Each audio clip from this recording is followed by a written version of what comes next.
სამების საკათედრო ტაძარში ბერი გაბრიელის წმინდა ნაწილების მოსალოცად დედაშვილი ერთად წავიდა. მამა გაბრიელის ლუსკუმასთან მაშინ, სწორედ ასე, როგორც შეძლო გულმხურვალედ ილოცა.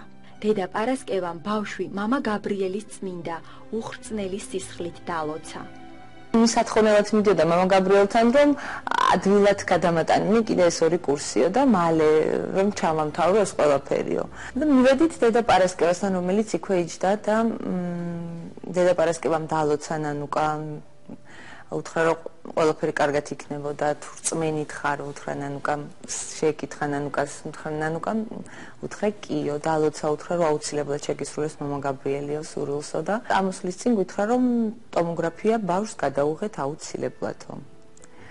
ეს იყო რაღაცა ძალიან დიდი დარტყმა და ძალიან დიდი შოკი, იმიტომ რომ უკვე გადაწყვეტილი ქონდა უკვე დღე დანიშნული სამშაბათ დღეს უკვე უნდა წავსულიყავით კლინიკაში, უნდა დავწოლილიყავით და ცოტა არ იყოს დავიბენი, იმიტომ რომ თან ძალიან ჯერა მამა გაბრიელის სასწაულების, თან ძალიან ბევრი მსმენია.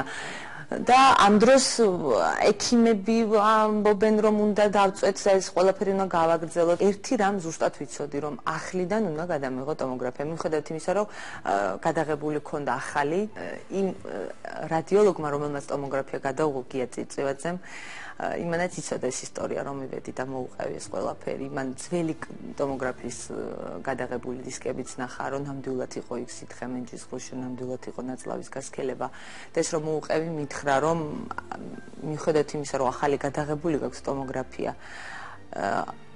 მე ვერაფერს ვერ გეტყვით. მე თქვენს ადგილას წარმოვიდგინე ხა თავი და ნამდვილად ვერ გადაგაწყვეტ იმაშიო მითხრა კი ბატონო გადავიღოთ ახლიდანო. და გადავიღეთ ახლიდან. უნდა გახარებული შემოვიდა რადიოლოგი ექიმი და განციფრებულმა და გახარებულმა მითხრა რომ იცი აბსოლუტურად არაფერი აღარ არის. მე წერ დასკვნაში ნორმას. ისეთი რამე მოხდა რაც მარტო გაგებული მქონდა სხვებისგან. და ესე მოყოლით ამბად და ესეც სასწაული დაგვემართა